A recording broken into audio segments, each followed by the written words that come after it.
Welcome back here to Mighty Mac on YouTube. Once again, if you guys enjoy the content that we provide here on the channel, then be sure to subscribe today so you don't miss any of the upcoming content. We have just wrapped up elimination action here from the zoo. We will be looking forward to our return to the big go for the 70th edition of the Toyota US Nationals. And as well, you don't want to miss the upcoming announcement for when we start the peak giveaway contest. We have 3 prizes that we're going to give away. We're going to have the announcement for the sign-ups on Monday, August 26th. So if you want to know when that comes out and you want to have a shot at the win, then be sure to subscribe today so you don't miss any of the action. Without further ado, let's get into the video.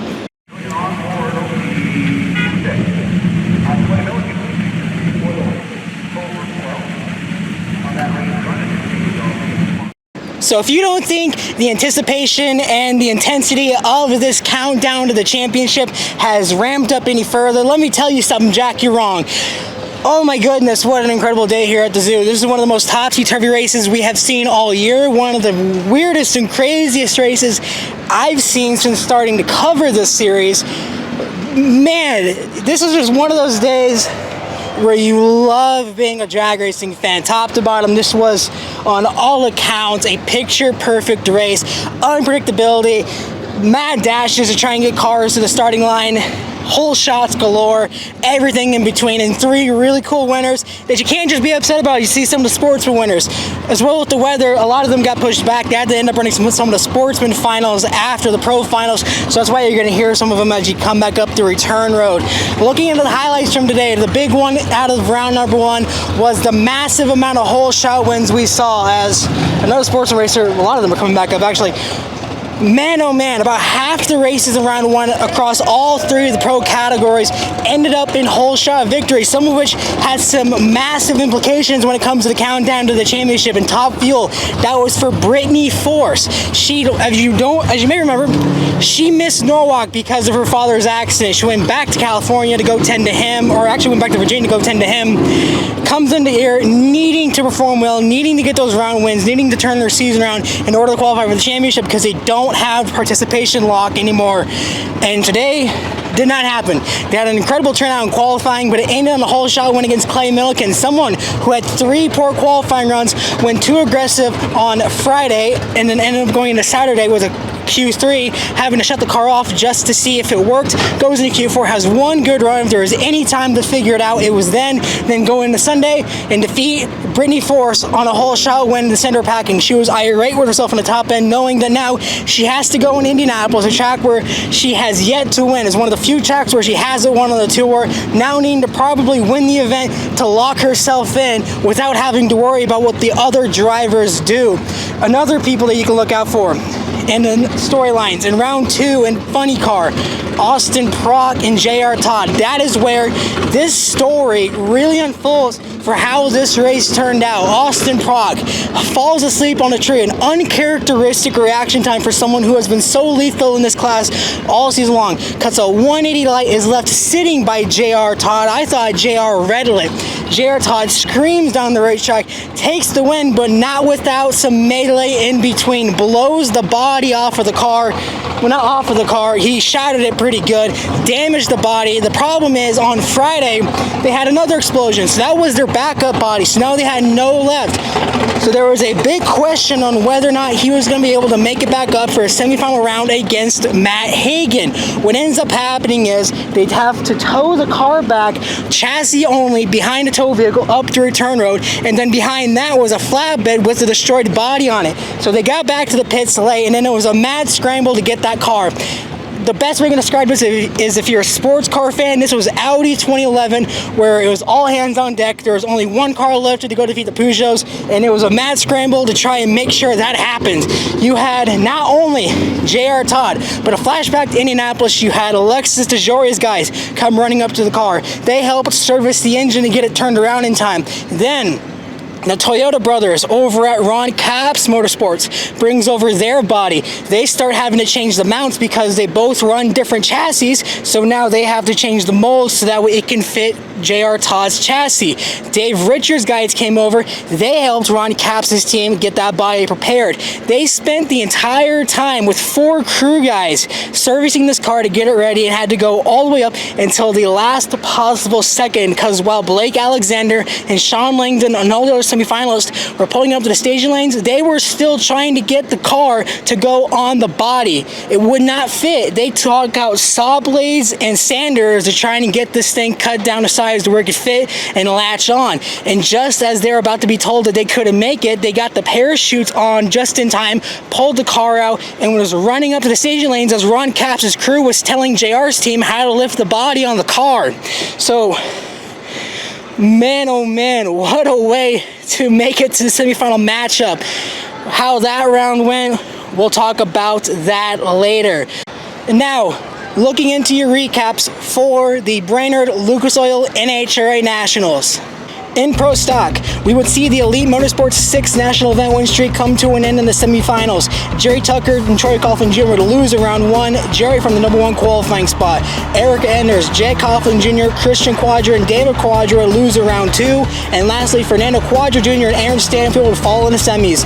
The final round matchup would be between the Cinderella story of Mason McGahey, who did not make a run on Friday night, who would have a stellar outing on race day, going through Jerry Tucker in round 1, David Quadra in round 2, and Fernando Quadra Jr. in the semifinals to meet up against the reigning winner, Dallas Glenn, who defeated Eric Latino in round 1, the reigning champion, Erica Enders in round 2, and finally the king of the summer stretch, Aaron Stanfield in the semis.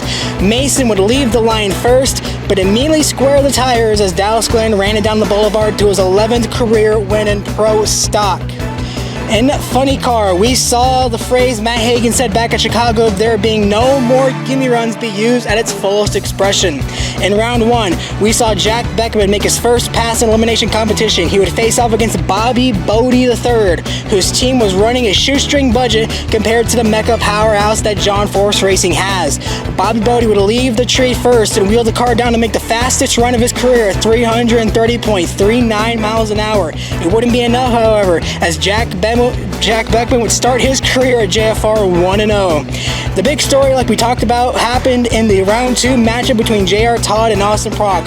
JR Todd found himself in a mad dash to get the car to the lane to face off against Matt Hagan, where his own Cinderella story struck midnight as he ran into the buzzsaw known as Matt Hagan, who after struggling in qualifying all weekend long found himself running it all the way to the finals as he ran through Ron Capps, Daniel Wilkerson, and finally JR Todd to meet up against Blake Alexander, who had the best weekend of the year so far and a much needed turnaround after his chaos-filled Sonoma Nationals. He would enter Sunday qualified 3rd and defeat Dave Richards in the first round, then beating Jack Beckman in the second and Chad Green in the semis. In the final round, which was a rematch from the Norwalk finals a year ago, he would end up with the same result as that race, as Matt Hagan would double step the tree in red light, automatically handing Blake Alexander his 4th career win with a solid run down the track.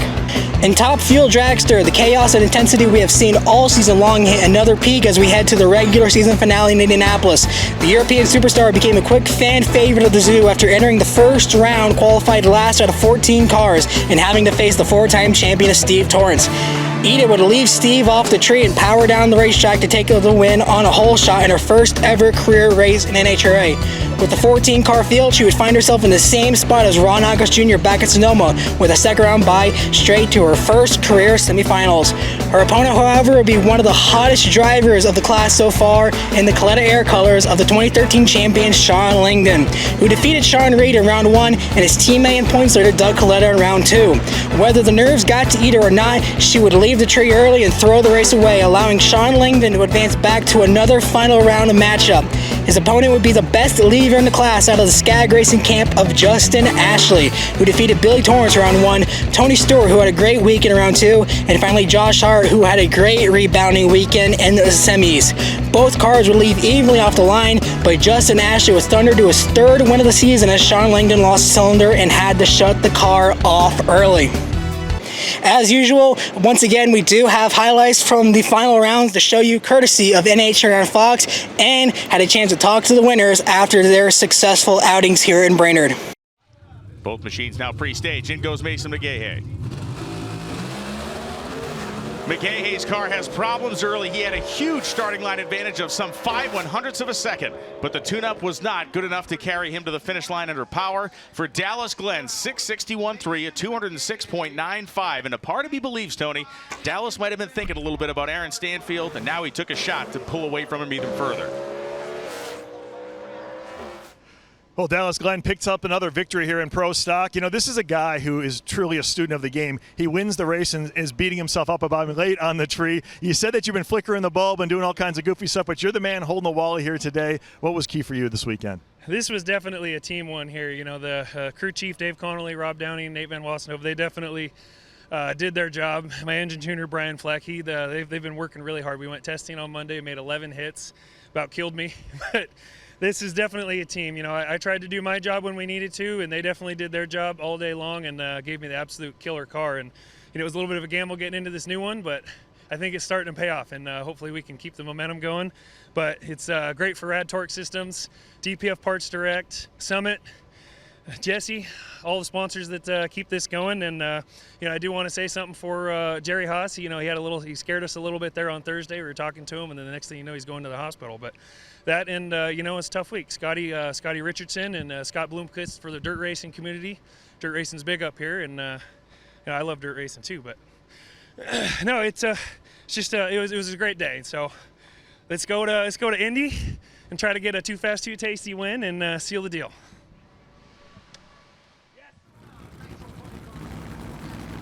The Nitro Funny Car final in Brainerd. Here we go. A double step for Hagan.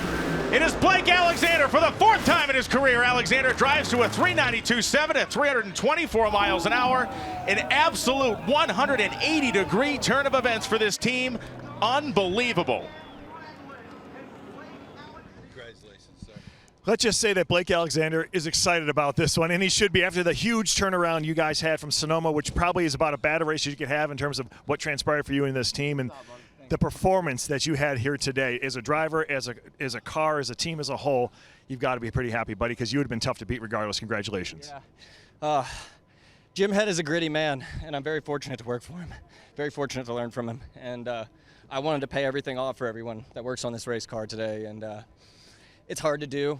And there's a lot of really good competitors out here. And there wasn't a drag race that I wanted to get to more in my 15 years of doing this, more than this one. So I was happy to be here and happy to light it up on Friday night, happy to light it up on Sunday for everyone at Pronto, Scheffler, head contractors. Thank you guys so much, so much. Yeah!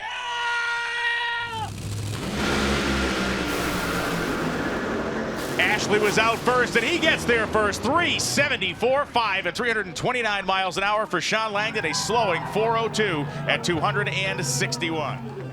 So for the third time this year, Justin Ashley is your Top Fuel champion. Justin, it's been a little bit of a slump for you guys. You started off fast, went through a slump, and it looks like you're peaking at the right time. You left first, you outran him. Does it get any better than that? No, it doesn't. This was fantastic. What an incredible weekend. You know, the first burnout we did on this new chassis, on this new car that we have, was Q1 here this weekend. And I think right now we're hitting our stride. For us, it's all about the countdown and preparing for Indy, which is the next one. And this was an all-team Toyota final. But to be able to put this car specifically that has all the touches from everybody Metalcraft and Mayville right into the winner's circle is just feels so good. Mike, Tommy, and the guys, this is because of them. They work incredibly hard. They put this car together on short notice. And Randy, Maria, everybody at Metalcraft of Mayville, thank you guys for everything that you do. Mac Tools, Lucas Oil to Lucas Oil Race, Impact, Cotto, the list goes on and on. It's because of them that we're out here doing what we do. Great job, team. Thank you to all our Skag Power Equipment dealers and distributors out here this weekend. I was riding like a cheater, a turf tiger all weekend, so awesome job, everybody. Like Josh mentioned, the story coming into this race was that 6 national event win streak that Elite was on. You were the last person to be a KB driver that won a race. Does it make it a bit sweeter that you are now the KB driver that ends the streak, and not only that, but to beat the guy who led the charge for them and was the king of the summer heat and Aaron Stanfield? Oh, you know, it's always good, especially when, you know, anytime you can beat out the guy who won the last race, it kind of adds that little bit of redemption. You know, he's beaten up on me. I think 2 of the 3 finals that he won. I think I was in 2 of them, and you know, he got me on both of them. So it was definitely good to get by him, and that was another really great race for the fans on that one. I think it was only 4th out at the finish line. So it's definitely good when anytime we can get to the final round. You know, like I said earlier, with me being the last guy standing after first round, and I was like, okay, we definitely need to go everything in here. And you know, just because 5 of us went down first round doesn't mean we got to be out of it. When you won last year in Norwalk, that win was kind of like the exception. You had some high points, but you had to have a lot of things go right that day to get to where you were. Today, with how this season is went, you have been consistently one of the best guys in the class throughout the entire part of the season where you've competed. And today especially, you drove through every single person that you got to face against when you went to the line, including Jack Beckman made his return today. Can you kind of talk about the differences on how it feels winning Norwalk and then a year later winning this race? It honestly feels a lot different because of the last race. You know, like I've never, like I said, that was the hardest race I've ever had in my career, and then to come here and have one of the best races I've ever had in my career. I don't want to sound arrogant, but I know when I'm on that I'm one of the top guys out here, and I know when I'm not on, just like anyone else, that I can be a problem for my race team. So I'm trying to keep it tight, 4 straight runs every single time, and saying that is really easy to do, and doing it is really hard, as you saw a lot of people today were cracking under the pressure. And to add on to that, you're now heading to the next race, which while you're not racing, you don't really care too much about the points. You're heading to the biggest race of the season in Indianapolis.